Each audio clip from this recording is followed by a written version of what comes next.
Good morning and welcome to the APS College Sailing Team Race National Championship presented by Laser Performance. I'm your host, Chris Love, and with me here is Zeke Horowitz behind the awesome LP logo.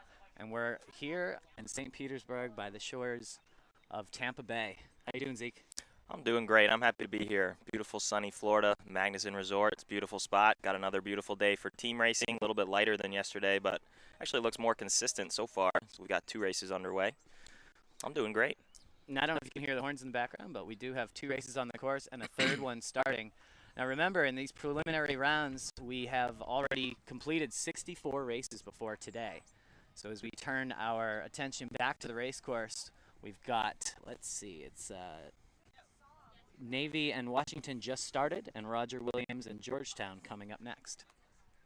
So in Navy in blue versus Washington in red, and it looks like Navy's got a 1-2 here and winning 3 pairs. Yeah, Navy looks good. They had some up and downs yesterday. I think they took a race off the Eagles, which is pretty big for them. They made some switches as well. Mary Hall got in for a little bit. Not sure who they started today. Navy 3-6, so they are on the cusp. So while we watch these races, let's just explain the format a little bit.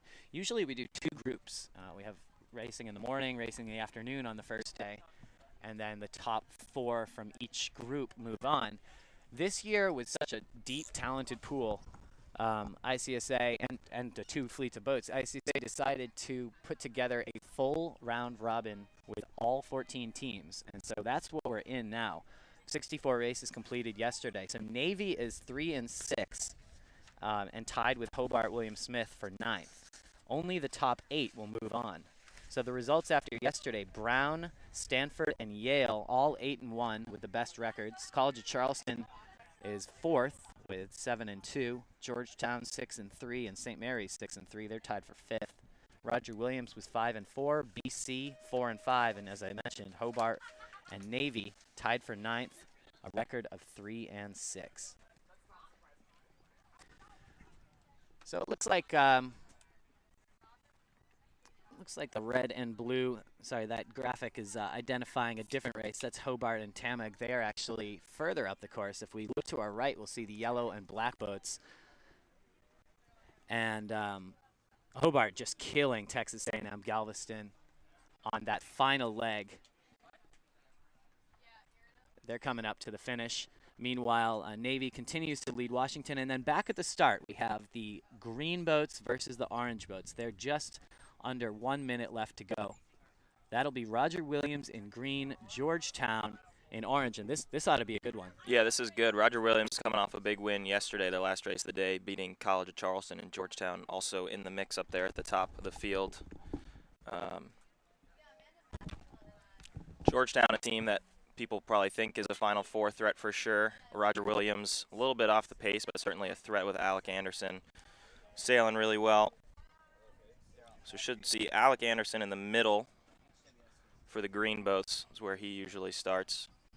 Pretty light down there, so maybe looking for guys to be leading in the lighter stuff here in the morning.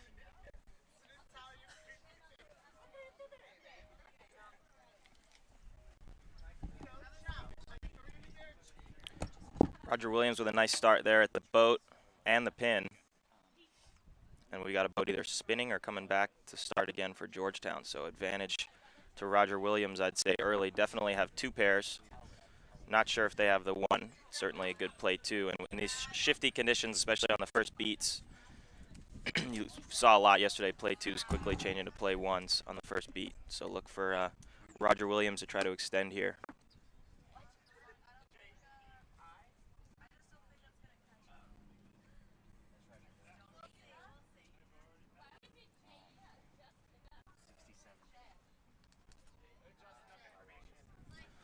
Got a boat from Roger Williams extending out here to the left, so maybe a little bit vulnerable going right, but they certainly still have 2 pairs locked up, and any little bit of lefty that we might see on this first beat is going to have Roger Williams pretty launched against Georgetown.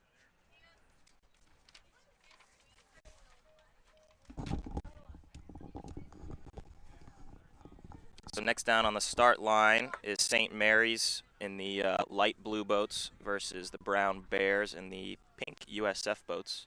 Should be another good start. We'll check down there as we get closer to the start of that one.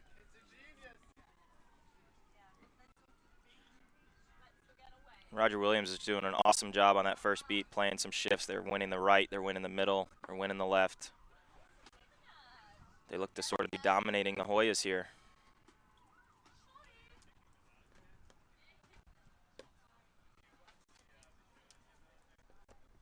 Seems like the course might be a little bit skewed to the left on this first beat as well. There's a lot of starboard tack.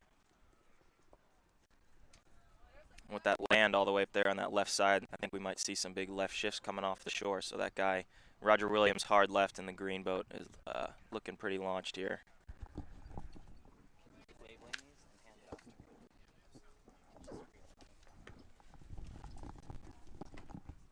Hey, Chris, welcome back. Hey, good to be back. Chris Love, he's a multi-talented character here. He's running the whole show down here. He's commentating, fixing the technology.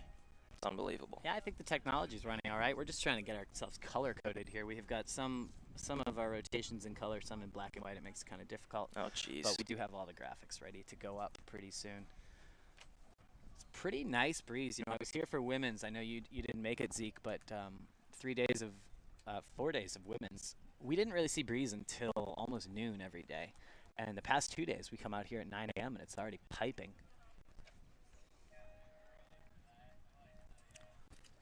Yeah, it's a little cool this morning as well. Cooler than yesterday for sure. We'll see as the afternoon goes on. All right, so we're looking at the finish here of Roger Williams in Georgetown. That's not the finish, it's the first mark. Yeah, see, this is me coming in late after trying to deal with color coding. But yeah, you can see how wacky it's getting up there. The boat's kind of sailing into some light, really shifty stuff. That weather mark's really close to land, so even though you look really comfortable in the middle of the beat, it could get pretty hairy up there. It looks like Georgetown has at least grabbed a right pair. I didn't see what happened, but it's a green boat for Roger Williams now. Looks like they could be in 6th. Whole race coming to a stop.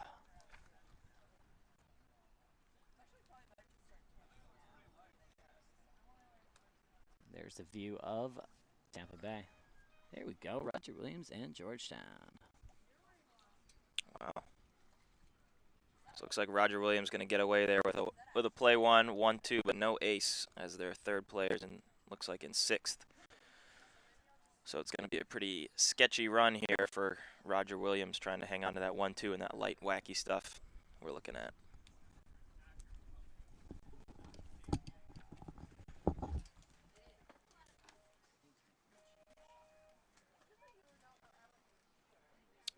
So right there you see Georgetown kind of overtaking that second boat for Roger Williams in a nice puff. It just rolled right over the top. See how Roger Williams plays this. A lot of teams in that situation will just have that now third green boat. Just grab an ace, go to play 4, which is a 1-4-5 combination. Let's see how they play it.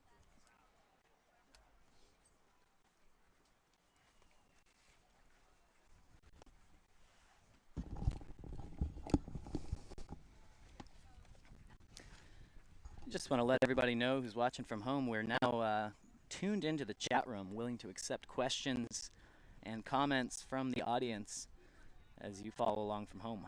And look at that, 2 boats spinning, 1 for each team, so that certainly changes things.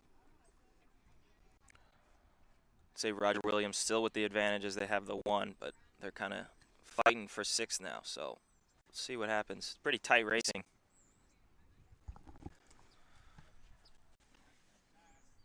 So St. Mary's and Brown, as you can see in the graphic, that's coming up next. And they're just started on their first beat. Just coming into screen here, you've got boat 16 from Brown leading the pair on the left. And look at this huge right shift that they're seeing on the first beat, and that's certainly going to make that skewed first beat even more of a factor. But certainly looks like the advantage would be for Brown here early. Not surprised to see Justin Law tuning in from home. He and the St. Mary's Seahawks always bring a crowd.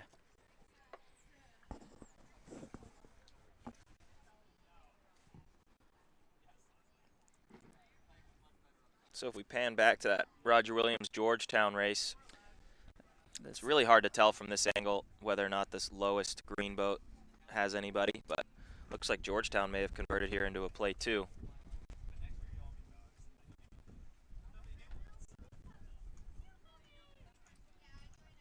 Yeah, I don't know. Do they have that third boat? It's really close. There's a jibe at them. Now we jibe to starboard. They might just have just enough of a piece of them to get around Mark 3 with a 2-3-4. So see how quickly things are changing. I mean, Roger Williams was crushing off the line, and things get hairy at the top and on the first run, and everything's switched up. Quick work there. Roger Williams, of course, the 2011 national champions. They've still got a very, very strong team leader in Alec Anderson and Alyssa Seifert. But they've really struggled this year to be, at the top. I don't think they've won any interconferences this year in team racing. But, they do usually come together at nationals. So we'll yeah, they're one of the more well-coached teams that always shows up at the nationals, always peaking at the right time. So they're always a threat. They're never going to give you a race. Georgetown's holding them off here at Mark 3.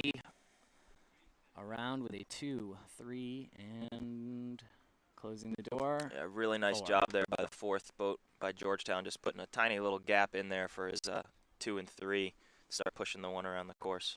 So sorry about the inaccurate graphics here. We're still getting everything squared away. This is, in fact, Roger Williams in green, Georgetown in orange. Hobart Williams Smith versus Tameg, as you see in the graphic, was the first race of the day, and Hobart Williams Smith took that one. Just a quick rundown. We started with race 65 today. Hobart taking that one.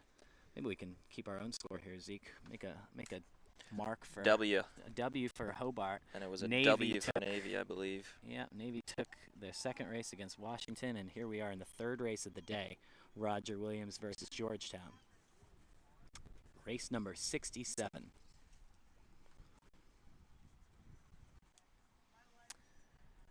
And the other one that we were showing you is a little further up the course. If we pan left, we'll see them coming around the top. That's Brown in pink, leading St. Mary's in blue. And that's definitely what you want to see if you're Brown with a 1-2-4 in this type of stuff. So important to have that ace in the hole, as they say, who's in fourth. As you see that last Brown boat there luffing the St. Mary's guy, putting a little gap for his 1-2. You see how quickly things change, so if you can get a gap in there, it's really helpful for your 1-2. Although, now it looks like they may have done a little too much. Certainly can't lose that ace. All right, so there you see the two fleets at the same time. St. Mary's and Brown coming down, while Roger Williams and Georgetown are coming up.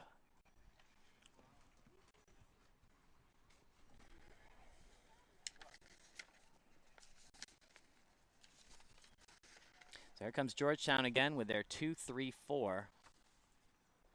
Oh, big dial down there from Roger.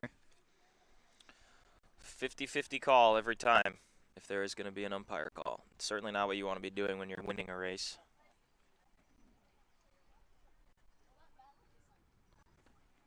Yeah, we saw last year Roger Williams got... there was a flag. I can't see Yeah, it. we just heard a whistle. What's the call? We've got two fleets together here. A lot of action. I don't see the umpire flag, but I did hear the whistle. Good. It looks like it was probably a green. All right, moving on then. So that furthest left green boat there for Roger Williams, getting pretty advantaged. Not necessarily in anybody's death zone, as they say, for Georgetown. So now they come back. We got to get somebody from Georgetown on that guy. And they actually cross. So Georgetown may... Oh, but they're spinning. So didn't cross. So that's kind of a gimme there for Georgetown. They sort of lost that play two by getting vulnerable left, but get a favor from Roger Williams' boat spinning. Zeke Justin Law asks, what's the wind strength? What do you think today? Oh boy, Justin, that's a good question. I'd say anywhere in the 4 to 11 knot range. Yeah, when we came in this morning, it was 10 to 15. But I think as the sun's coming up here, it's tapered off quite a bit. I'm looking at these boats sailing in or drifting in over here under the land. It's pretty light down here, so breeze kind of everywhere. Looks like there's better breeze further out by where that finish line is, as we see Georgetown, Roger Williams getting there to the finish. Georgetown again in orange. We hear the cheers from the crowd. Looks like they may have gone into a, do they have the 1-2? Oh boy, another dial down. We've got Wisconsin queued up on the side here, along with Yale, Stanford, and several others, all watching from shore. And now back to the finish. Boy, that is really hard to tell. Georgetown in first. I think that's Chris Barnard's now coming back to try to pin. And a jibe out at away. the pin. He's sticking with him, though. Still got him on starboard. Boy. And now they're going to have to finish. So not necessarily a clean finish for either squad. And does Roger Williams now have the 1? It appears that they might. If this boat can't finish coming across on port, they can't. We got Roger taking the 1. Looks like Georgetown gets second. Well, They that Georgetown boat shot is the line. I think they finished. Yeah, and that you can see that last. And here they come cruising back across. Wow. Well, it looks like Roger, I don't know, did this boat cross the line or was he last? It looks like that green boat, that last green boat still on port tacking now, I think finished last. So I think so. I Wow. It looked like I would have called that maybe a 1-4-6 for Roger Williams. So tough to call from here, but I think that Georgetown's going to come away with that win. Boy, at the leeward mark, I would have, or the Mark 4, I would have just assumed that Georgetown had it locked up. They're pretty solid on that 2-3-4 drill going upwind. They certainly are, but you saw they got vulnerable to the left. Nobody controlling the furthest left boat for Roger Williams, and in this light, shifty stuff, that you just can't have that happen.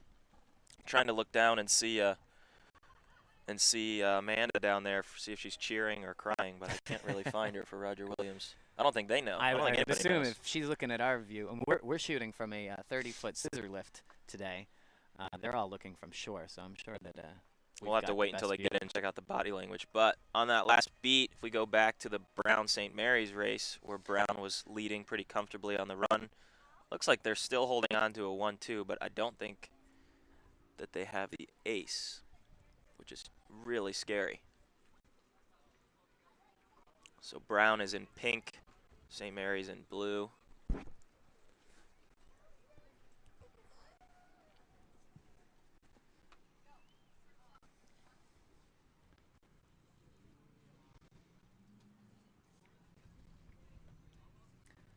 While we try to figure that out, shout out to Matt Hickman and all of our viewers tuning in. He's a USF alumni, getting a lot of support from USF this week. We've got a brown bear spinning on the last beat, and that was one of the 1-2 pairs. So okay, well, that's why you need that ace. That's why you need that ace. So advantage back to St. Mary's now, and look at how shifty and puffy this is. Really, really sketchy stuff.